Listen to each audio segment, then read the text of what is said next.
This is episode 45 of the Women in Depth podcast. The information found in this podcast is not a substitute for help from a licensed mental health professional.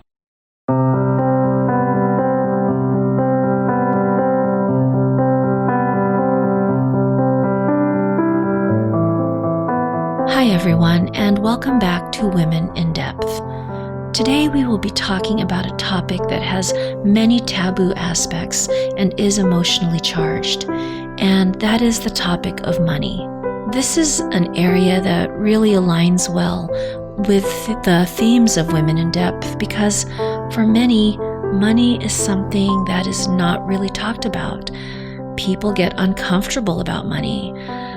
There are hidden aspects, secrets, motivations, and undercurrents that we aren't always aware of. A lot of blind spots when it comes to money, and a lot of shame. And these hidden, unknown, and uncomfortable aspects of money have the power to significantly impact our lives, for better or worse. My guest today is Tiffany McClain, a psychotherapist in private practice in San Francisco, California, who helps her clients as well as therapists uncover their money stories and overcome their money shame. Tiffany will be talking to us about money as a symbol, what money can mean to people, the associations people have about and around money, and expectations and perceptions around money. Then Tiffany will take us deeper into how our projections about money shape and become our money stories. The stories we tell ourselves and others, the stories we tell ourselves about others, and the narratives we live and create. And I just want to say a deep thank you to all of you who listen to Women in Depth and who have been sharing her with others. When I first started thinking about creating this podcast, which was in early 2016, I knew I wanted to create a meaningful resource for women that talked about areas that were uncomfortable, hidden from view, and just really brought light to these areas. And it is so heartwarming to see how many people are listening and to get the emails from listeners commenting on what resonates with them. And I just wanted to tell you from the bottom of my heart how grateful I am for your support. I also wanted to mention that I'll be taking a break from the podcast for about 2 to 3 weeks, and what that means is I just won't be releasing any episodes. I'm going to take this time to do some reflection and planning on episodes moving forward. And so you can expect another episode to be released around mid-June or sooner.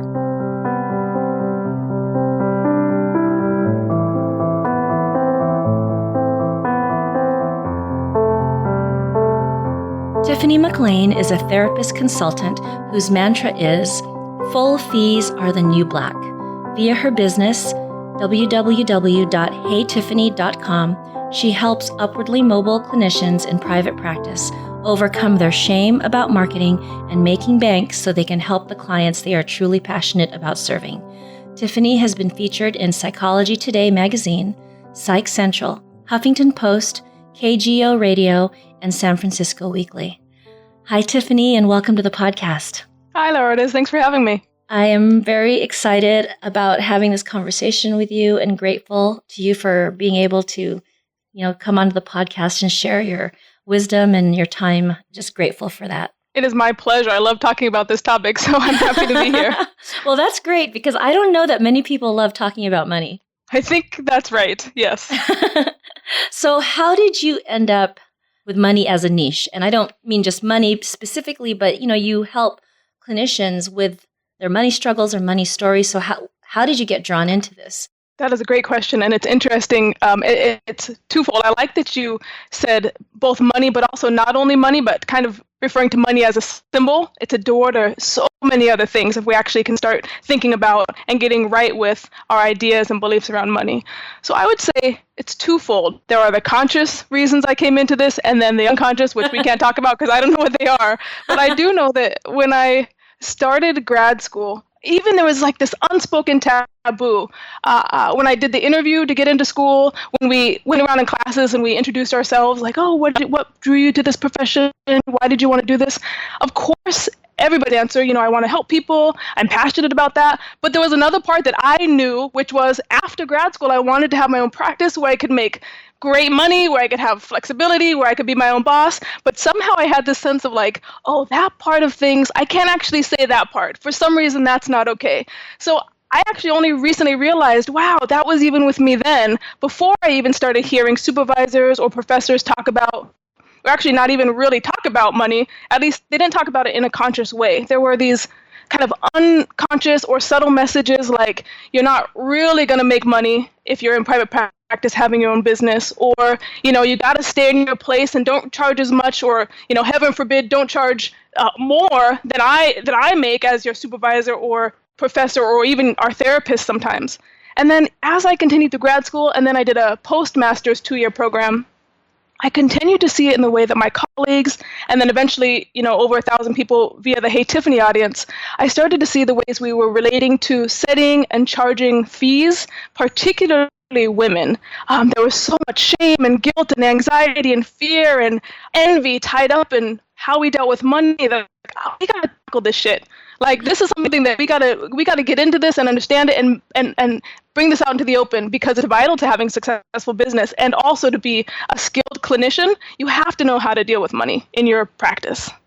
Yeah, and you just mentioned so many of the taboos and the emotionally charged areas that come with talking about money. And I think one of the things that, I know that I struggled with is that idea that, if you're a therapist and you're serving people, you can't also want to earn a decent living. Like, it's like the two were not compatible. And if you did, then what does that mean about you as a therapist? It's interesting, that whole, you mentioned so many, but yeah, as a therapist, I can really relate to that one, and wanting to pay your bills, get your training, live comfortably, and then you feel like it's not okay to want those things. That's exactly right. There's all kinds of things. I have tended to find some common themes around people who struggle with money issues. And one of them is just what you're picking up on, which is either a scarcity mentality, like there's not enough to go around, be that not enough money, or even sometimes we compete with each other around building our practices, like there are not enough people to serve.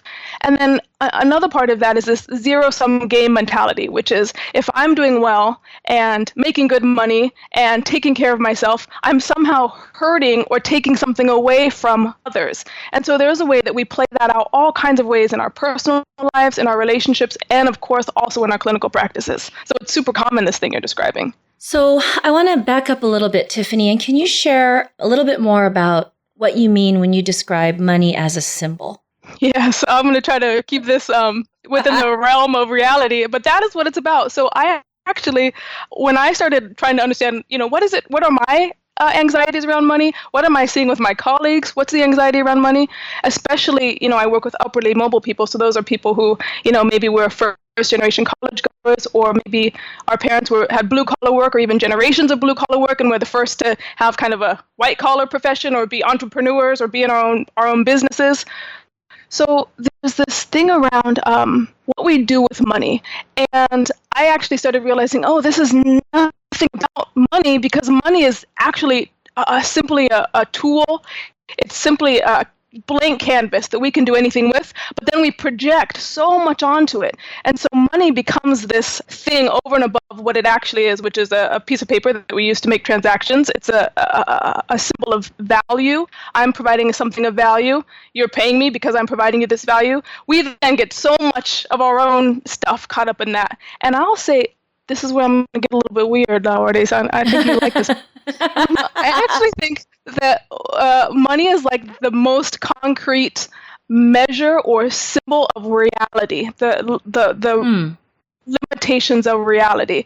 I think those of us who are struggling with money and afraid and don't want to look at it, it's kind of how we actually even think about death, ultimately. Wow. It's something that's coming, it's something that's present, it's something that's impacting us, and it's inevitable. And yet we're afraid to actually tackle it. I think there's a lot tied up in money as a symbol. It's like that proverbial, elephant in the room. And, yes. You made me think about, okay, so you said you were going to get weird, so I'm going to get all, all Jungian and mythological now. Yes. So one of my one of my mentors and someone whose work I greatly admire is James Hollis, and he's a Jungian analyst, and he shared this myth, a Greek myth about a man who was given the gift of immortality by the gods. I don't remember what he did, but he was rewarded with the gift of immortality. And about after living several years of enjoying his immortality and not considering that he would die at some point, he went back to the gods and he asked them to take that away and give him back his mortality, because life did not have its meaning and its value, and he couldn't find a purpose when the time was unlimited. But knowing that there was a finite aspect to his existence suddenly brought meaning into his life and value and purpose. So that came to my mind as you were talking about money as the ultimate reality. It's a concrete aspect, and how you also paralleled that with death. I really like that story. This James Hollis, I've heard you mention him on your podcast before. He sounds amazing, first of all. Oh my gosh, he is. Yeah. I think it's, so there is a way that, and I can relate to this personally, and of course then I attract clients, both in my therapy practice, but also other therapists who, we often come from upbringings where there really was a lack. We did see our parents struggle. We did see our grandparents struggle. And so, and we also see societal external factors that make things unfair or uneven. And a lot of us continue to fight. It's not fair. Why aren't I afforded the same things that person over there is afforded? And we continue to have this struggle. And for me personally, and then I also watch this transformation in the people I work with, actually being able to step back and acknowledge, yeah, it isn't fair. And this is what it is. This is reality. Money, if you learn to use it, if you step into taking responsibility for it, it becomes so like a game, this fun, interesting, curious way of being and engaging in the world. So just like that person in your story, actually having limitations and then learning to live and play by the rules of those limitations has been the most freeing thing that I've experienced personally. And it's something that I see my clients come to experience over time once they're able to let go of the resentment or the frustration or the anger about the ways that they weren't taken care of. And I can see how, this structure it's really knowing what our boundaries are with money, right? I mean, because the boundaries are the structure. This also brings to mind to me about the god Saturn, which he was about structure and limitations, and represents if you have a building, the frame of the building is what the building hangs on, and that's where you can see it. And same with our bodies. Our skeleton provides our structure. Without our skeletons, we wouldn't take shape. And so. It's again, just, for you, what I'm hearing is when you are able to create a structure that you can interact in and know where to go and where the limits are, that actually provides a lot of freedom, and yes. And then you can play and you can relax because you know where the boundaries are. It's interesting. That's right. Yeah. Because I think with boundaries, we sometimes think, boundaries are no. I kind of think of that, which they are, but also boundaries are about safety. And I think that with money, a lot of us don't feel safe. And it's also, boundaries are no, but also boundaries are the ultimate yes, because if you can set up clear boundaries, then that allows you to consciously say yes to this thing and know that you must say no to this thing in order to say yes to this thing over here. So becoming very clear about, I'm psychoanalytic, and I think a lot of orientations have this, but this idea of the frame is very important in psychoanalytic theory. We have a specific set of rules, a specific set of boundaries that we've laid out in the beginning, within which there's safety to do so much stuff, but we have to say no to certain things, and in so doing, we can actually say yes to a whole world of things. And I think being aware of your boundaries is allowing you to make and this ties in with money, it's allowing you to make a conscious yes and a conscious no, as opposed to if we don't want to look at reality or if we're afraid or ashamed, all of which are understandable. But if we let those things rule us, we're saying yes and no all the time, but just unconsciously. So then would it be fair to say that if someone struggles with money, that they also struggle with boundaries to some extent?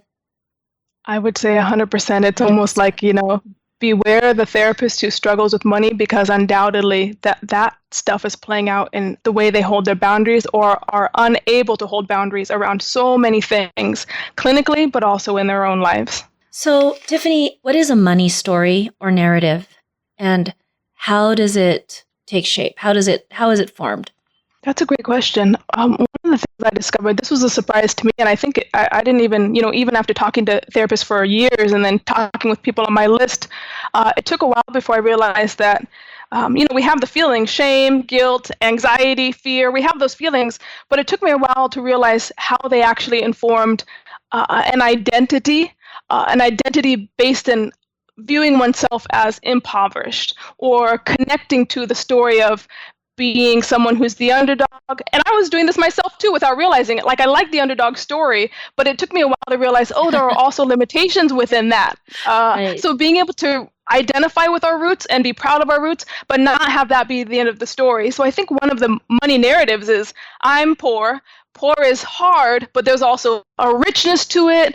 There's almost like as much as we claim to be humble, we actually are taking pride in that. And then, so we're good, poor is good. And then we look at people who are doing well financially, and consciously or unconsciously, we say, they're bad, they're greedy, they're wealthy, and because they're wealthy, I'm missing out. So we actually create a narrative of us and them, which makes it very hard to step into a wealthy lifestyle or step into accepting and being grateful for money, because we've split those two things in our minds.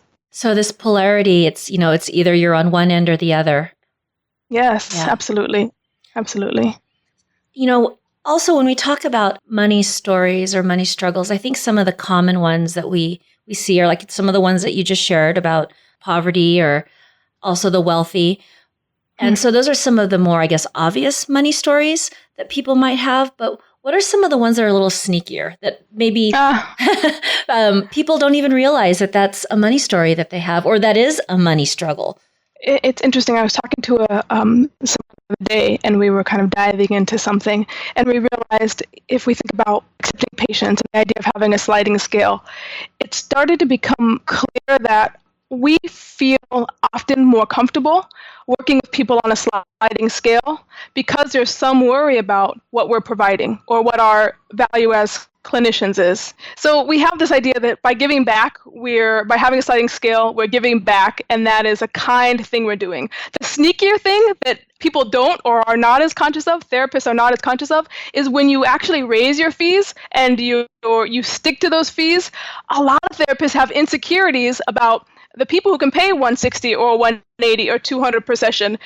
It can make us feel more insecure. Those therapists actually wonder, am I providing value? Am I good enough? Why are they still here? So we actually, even though the story is we're having a sliding scale to give back to others, often the reality is having people who pay us higher fees makes us feel like maybe we're not good enough. We have to really up our game. We're projecting all kinds of things onto both the people who are paying less and the people who are paying more. And it's not as righteous or as good-willed as we maybe assume it is, or the way we talk to each other about it. So when you're working with women, what are some of the common money stories that you see women carrying?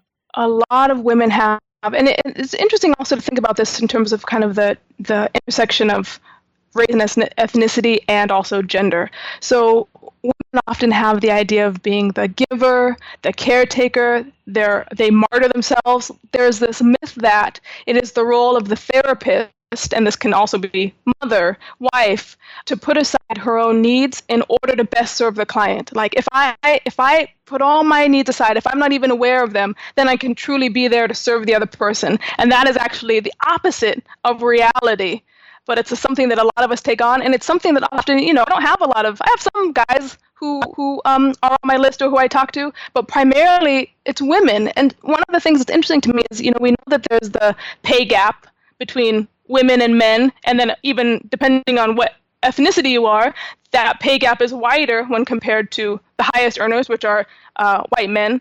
There's a way that if we are a therapist in private practice, we are the ones who are in charge of setting our fees and controlling our earnings, and yet we still undervalue ourselves. So even when society has stepped out of the equation, it's still inside of us, and we perpetuate these same things to ourselves that we have grown up with in society. Wow, that's just fascinating. I think it becomes reflexive or just automatic.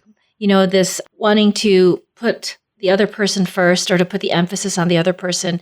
You don't even really even recognize that you have needs. At some point. Yes. Yeah, it can happen. It's very sneaky, and I think because women have those traditional roles, and because they genuinely, in many cases, want to serve and they want Mm. to give, it's really one of those areas that you have to be so careful about.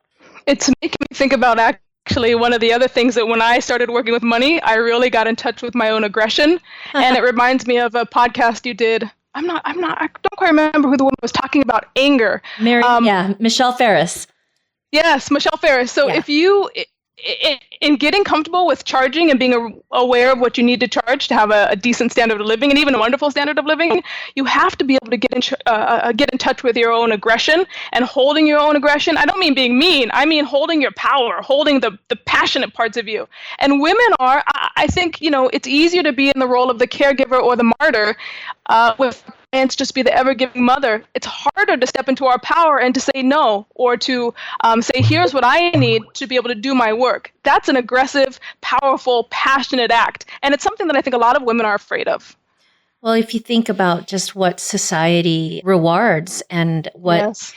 how women get approval and recognition and even love, it's not often by being assertive or aggressive or putting their needs first. It's interesting because, those qualities, I think, like you said, there's a lot of pieces here. We have ethnicity, gender, and race, but, for men, those qualities are actually admired and encouraged. Yes, that's right. It's interesting. I think one of the things that has allowed me to do this work is being someone who's biracial. And so I had my mom is white and, grew up on a farm and didn't have access to a lot, had one money myth, which was scarcity. My dad, African American, grew up in, the worst projects in Chicago, the worst projects in America when he was growing up. And, he's a powerful man who had to fight his way. So I had both this feeling of, and he also had the feeling of like, thoughts are things, you can create what you want to create. That's the story he had to have to make it out of the projects. And so there are these two parts of me that are very strong, which is the martyr, giver, the mother. And then as much as that is the powerful, fight for what you want, speak up man. And so there are these two parts of me that have battled and have kind of come together to be both kind and have empathy, but also to say, I value having something to say. I want to empower you to have something to say. So I think that just as society does not reward women for speaking up, and especially, the angry Black woman, I think it's even more important for us to come out and to speak up and to say, like, I want to hear that from you, and to be willing to withstand the anger of women. We have to, nobody's going to do it for us, unfortunately. We have to be the ones to empower each other to stand up and speak out, come what may. So you had said while you were talking about your parents that your mom had that one money story. And so that just reminded me of, I had a question for you, which is, can we have more than one story? And how do we create new stories? That is a great question. I think of us have conflicting money stories, and that's what makes it so hard to think about, because I think a lot of folks do actually want to. We understand intellectually and sometimes viscerally, we want to be able to receive money and give money and make space for that in our lives. And then there's the alternate, that's the American dream. You can pick yourself up by your bootstraps, you can make it. And then alternately, we carry the stories of money is bad and something to be shameful of, and we shouldn't want it or say we want it. So we have these two conflicting narratives, and often 3, 4, 5 conflicting narratives if you really start breaking it down. So one of the ways to start shifting, like how do we start thinking about shifting these narratives? And the first thing that I recommend with any therapist is that they sit down. I actually have a fun with fees worksheet, I call it, on my website. Really sit down and take note of both what your current financial reality is, and then also what you want it to be. If you did build in vacations, if you did build in massages, if you built in things of self-care, to really get absolutely clear on the reality of what you need to live, and then break that down to see what your fees need to be and how many people you want to be seeing a week. That's the first start to see, like, here is the reality. Even though I have all of these feelings and I'm working through all of this reality is what I need to work towards. And in the working towards that, we actually get to come up and work through all the narratives that we have. And so it's kind of, this ties into what you said when we opened the interview, which is money being a reality. So needing to engage with that reality. That's right. That's absolutely right. And I think it's interesting to see whether it's colleagues that I hear from or, just any kind of work I do. If you have folks who are anxious about money, often the thing that happens is they're really tight over here. Like, I can't spend money, or, health insurance is too expensive, or, I can't get those CEUs because it's so expensive, and they're all tight. But then over here in the other part of their lives, you see them like doing shop therapy and spending wildly, or having bursts of spending that is unaccounted for. So it's kind of this playing out these both sides of our narrative, but again, in an unconscious way that ultimately fails us, that ultimately keeps us from growing in the ways we want to grow.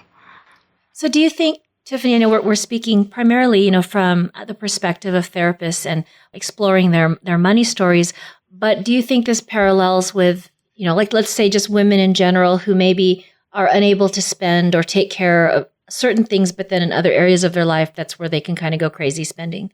That's interesting. I think that's absolutely across the board. I work a lot with therapists, but in my clinical work, and then also just looking around our lives, or even reading anything online, you see that there's kind of this guilt there's both a guilt about spending, and we kind of all laugh and, oh, I went on the shopping spree, and we chuckle.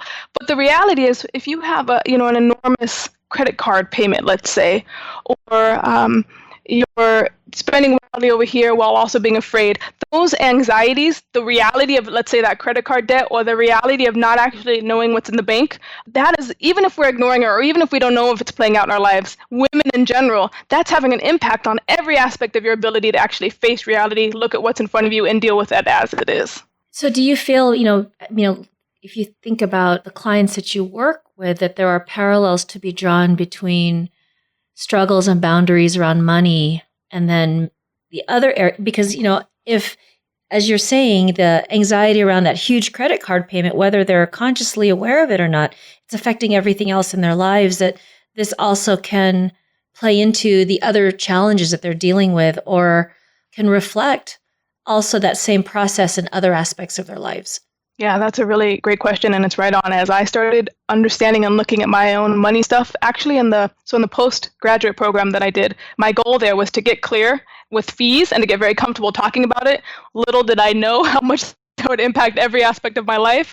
And so as I got more comfortable and really started examining what money meant, it was really interesting and moving to see the shifts in the clinical work, the ways that, people who I didn't even know had money stuff, the way it came out and started playing out in the treatment, or played out in the therapy. And you actually start realizing the ways that things around relationship boundaries, parental issues, just a professional life, you start seeing how their boundaries are very parallel to their difficulties with money. Their boundary issues parallel the struggles they have with money.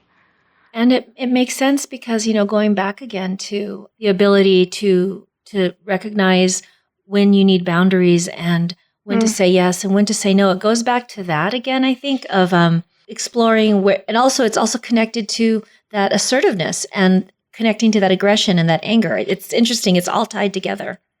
What also makes me think about is, I still, of course, have people on a sliding scale, and even though I don't take new people on a sliding scale, I had to do a lot of work around what was I actually communicating. And also, as me as a client in my own therapy, I had a really interesting experience where I started therapy on a sliding scale when I was back in grad school.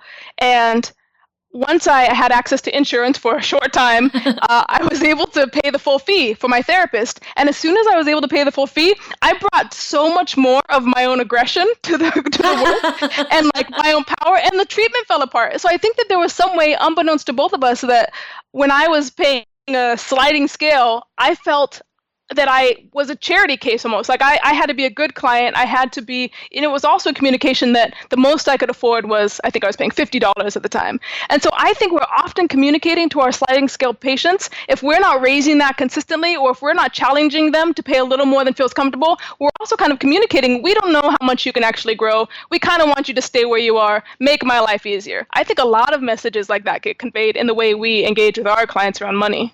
And I was thinking, as you're sharing this wonderful example about, we don't realize that we are sending out messages all the time in our interactions with money, in our expressions of money, in our conversations with money, there are messages that are largely unconscious or below the surface, and I think too, if you start to ask yourself what are the messages, you can start to get kind of uncomfortable, right? Yes, yeah, absolutely. I think, the discomfort around this and the shame around this, but even just the fear of like coming up against what are we actually doing with people? What are we actually asking of them by saying, pay this fee or pay that fee? It's hard to look at, but it's necessary. Yeah. So, I think we've touched on a lot of it, but, if you had to encapsulate what the gifts are of getting to know the money stories that are beneath the surface, what would you say that those gifts are? Yeah, one of the things I think about, I remember, that I think it was Seligman. I think he was the researcher who did the learned helplessness study with dogs, which is I think so. horrible. So we'd have these dogs on I don't know exactly how it went, but on a kind of a mat. And if they got off or moved, they would be shocked. So the dogs learned, okay, I can't move. If I move out of this situation at all, I'm going to get a shock. And so even when the shock was removed, those dogs just stayed in the same place. And I think that it breaks my heart. A lot of upwardly mobile folks have a similar experience. Like they were conditioned to expect a certain level of access and wealth, privilege or lack thereof, and they don't even know that there is, if they just stepped one step to the right or one step to the left, the entire world of possibility would be open to them. So for me, this idea of one of the greatest gifts of really diving in and understanding our relationship with money is it actually removes a set of blinders that most people are not even aware that they have, and you can just see the whole world in a different way. So you can think about money, it can be a symbol of hope and change and possibility and freedom or access, or it can also be, destruction, pain, kind of this idea of the man suffering. And so if we can understand, especially women, that money is just another form of expression, then there is so much more freedom to receive it and give it and to use it as a creative thing, as opposed to something to be afraid of. So part of this is becoming aware of whatever mat you feel like you're stuck on, like those, like the dogs in the experiment, that there's you may have put yourself in a box, metaphorically speaking, and are not even aware that you've done that. And so becoming aware of that, taking those blinders off so that you can expand your possibility is one piece of this. And then the other piece of this is also becoming aware of how we project certain ideas and values onto money, and that becomes what we believe money is all about, which I guess is another form of getting stuck on some kind of mat or in a box. Is, if money means pain, if money means struggle, if money means limitations, or if money means others have to go without if I have money. So all of those meanings that we project onto money is another, if you're able to realize what you're projecting and change that, that's another gift of this process. Yeah, and I'll even say just concretely, when you're able to receive money, I think a lot of us have the idea of, and this is where the fear of hurting other people comes from, if we receive money, then it stays with us, and then we're selfish and greedy. What actually happens is we receive money, and then we're able to put that out again and do something else with it, give that gift. So concretely, one of the gifts of having more money is that you can give more to people, to things, to ideas that you believe in or that you're excited about or that you're passionate about. Even a little thing like secretly buying someone dinner who doesn't know you, a stranger, and leaving the restaurant so that their bill is paid. Like, to be able to do those little things is it's one of the best feelings in the world. And it also kind of drives home this idea that it's not a selfish act to receive money, to give and take. It's just something that flows. I think Alison Purrier once told me that, and it made a big impact, that she just thinks of money as an energy that flows in and out of each of us. Yeah, and so you have to keep that current going. Yeah. You reminded me, I don't know how I've gotten this fortunate, but at least 3 times in Starbucks, someone else has bought my coffee. I don't even, it's like happens. It happens like every 6 months, and I'll pay, and then the person will say, oh, this person, 2 people in front of you paid for your drink. And And so, of course, I've started doing it too. Oh my gosh, I love to hear that. You are blessed. Yeah, so I was like, wow, that's pretty. I couldn't believe it happened, 3 times already. I was like, wow. So it's nice to get Very that coffee. nice. Super cool. And so, what would you say has surprised you the most about your work around money?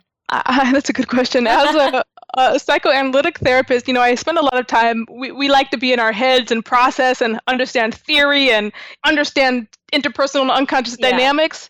And I think for me, the realization of the ways that I still think psychoanalytically for sure, but I got that confused with how I could act in the treatment room. And so actually getting clear with money and what I needed, and then, setting up policies that supported the lifestyle that I needed in order to take care of my clients, that action made the learning, all the theories and everything in my head didn't come close to touching the actions that I took and the lessons I learned from that. So, when I work with people, whether they're in private practice or less so in private practice, but definitely with my marketing therapists, getting them to take small actions and do the thing they're afraid of right away is you learn so much more viscerally from that than you could ever learn kind of sitting back and examining, I wonder what money means to me. Actually charging and knowing what you have to charge and getting your credit cards in order. Like that action is so empowering, and that surprised me.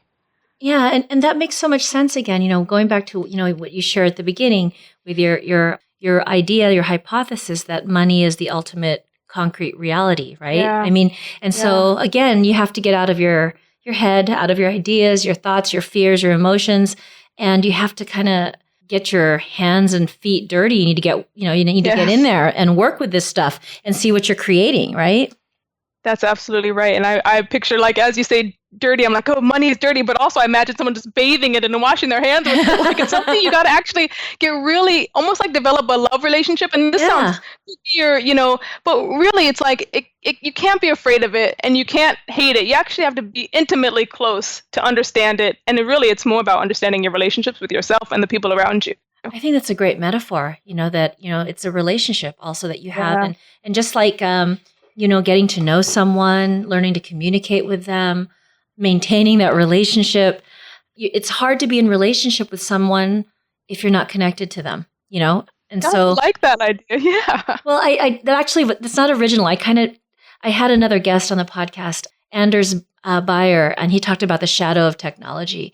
And he talked about how we need to get connected back to nature, because if we're not connected to nature, we can't care about nature. He was just talking about the shift towards more of our screens and technology and away from the natural world. But that kind of just stuck with me about, in order to have a relationship with anything, with anyone, we need to feel connected. And I think that's why it makes it easier sometimes when you were talking about that polarity versus the haves and the have-nots, or the poor and the wealthy. If you don't see that connection between the two of you, you can't get into that relationship and integrate both sides of that polarity. I love that. I imagine like going on a Tinder date with some money, almost like a gentle romantic relationship where you're slowly getting to know, and it's going to be awkward and then it's going to be frustrating, but you're going to develop a relationship over time, and you can make a commitment to developing that relationship. I love that. That's a great metaphor. So, Tiffany, if someone's listening and they are thinking, okay, I am hearing myself in this, and I see myself in these stories or these struggles, what would be, some words of wisdom that you would have for them? Yeah, the first thing I would say, and this is something that also took me a little while to come to, but now I build it into everything that I create, is finding your community, finding a tribe of people who has similar values, who can both, wants to serve people and is passionate about giving back, but is also not shy about saying, I want to make 6 figures, or I want to make 7 figures. I want to welcome that into my life and learn how to do it. If you can find people who have found ways to move beyond the envy and the shame and the fear, or even if they still experience it, they are able to still come back and give to the community and hold it in check in order to serve. You have to have a solid community of people who support you in this, because the majority of society will not. And so if you say, I want to do this, or I want to work on this, if you're not careful about who you talk to, you may get envy, or the other person may feel threatened, and so you might get a negative response, which makes it even harder to come out. So really be thoughtful about, look around you, find the people who are doing what you want to do, and connect with them. That would be the first thing I would say, is just build your community. That makes so much sense, because I think, with money stories, there's a lot of shame. Yeah. And I think shame is isolating. And so when you can connect with a community that is supportive and is also growing and learning, you can work through that shame together, because everyone has it. And now you have this, you're connected to a group, a tribe that will support you through this journey, through this process. That is absolutely right. I think that's vital. And then I might also add, make it a practice to pay people their full fee, whether that's a consultant, whether that's your own therapist. Take joy in and practice the art of not looking for a deal. Practice the art of gratefully giving your money to somebody as a thank you for the value that they're providing. I think a lot of therapists who are afraid of asking for what they want also are the same people who are kind of skimping and scraping and looking for a deal. So I would say cut out that deal making or looking for the deal and practice giving money fully and gratefully. Yeah, because really when you are trying to get that deal or trying to cut corners in a way, you're actually doing that to yourself, right? Yes. Yeah. Yes. Right. That's absolutely right. I love that. Tiffany, what are your favorite, resources, tools for those who are wanting to get a better handle on their money stories? That's a great question. I'm going to be the worst podcast interviewee ever and say, I don't know. So thus far, actually, that's not true. I will say one person who I've come to know and I'm really impressed, and we've done webinars together. I've collaborated with her on a lot of stuff, is a woman named Beth Crittenden. And I believe her site is lovethezeros.com. She went to school to become a therapist, a somatic therapist, but then during that process, she realized actually that she was very interested in numbers and accounting, which a lot of therapists were not. So she pivoted and became a financial counselor. And she really works on both helping people get clear with the reality of their money situation. And then she also does really deep, intensive work to help people understand their money stories, both individuals and couples, which is really cool to me. So that's one resource that I would send people to. And then, of course, I would send people to my website, heytiffany.com. But a lot of what I do really comes from, my own journey, and then the past few years, really just hearing the stories of the therapists that I'm serving and really trying to start building resources around what people are telling me is a struggle. Tiffany, thank you so much for this conversation. I am so excited that we talked about this topic, because again, money is such a emotionally charged topic with a lot of projections and taboos surrounding it. And I think again, in our own way today, what we did is, we started to engage with it, and that by talking about it and bringing it to light. And even though for many people, even hearing some of these things will be uncomfortable, you have to start interacting with this. I love it. And I totally agree. The more that I talk about it and you talk about it, and then maybe a couple of people who hear this podcast are talking about money and their relationship to it, and also make sure to add humor and fun. Yeah. Like, it's a hard topic, but the more people are talking about it, the less hard and the less shameful it is, actually. Yeah. So thank you so much, Tiffany. And I'm really excited about sharing this conversation with the world. Thank you. Take care. Bye-bye.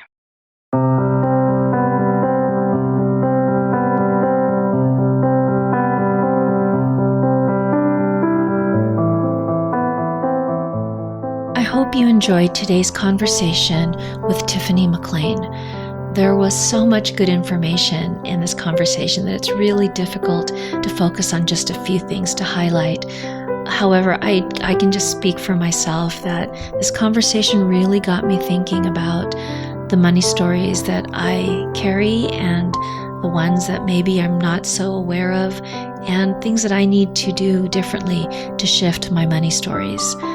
One of the things that stood out for me is how our stories about money are shaped from the messages we received and internalized about money from our parents and from society, and that in order to create a different money narrative, we need to untangle these often conflicting stories, decide what aligns with us, release what doesn't, and create a new story. and that creating a new story requires awareness of the stories we are living.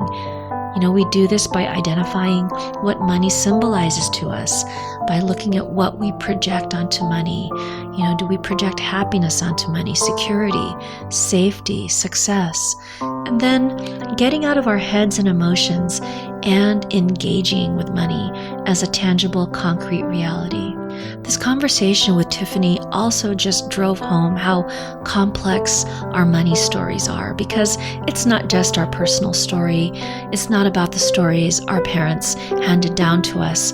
We also have to consider how race, ethnicity, gender, societal expectations, how all of these aspects play into our money stories. Another aspect that really stood out for me is the paradox of boundaries around money, and that these boundaries provide limits and open up possibilities. And while they say no, they also say yes. They provide safety and security so that you can play and be free and experience expansion and possibility. Finally, I loved how Tiffany shared the gifts of creating a new healthy relationship with money, that this can free you to remove blinders you didn't even know you had, and offers hope, possibility, access, and change. For show notes to today's episode and for links to the resources mentioned, please visit www.lourdesfiato.com/women-in-depth. And if you enjoyed today's episode, please share it with a friend. Again, thank you with all my heart for listening. Take good care and see you next time.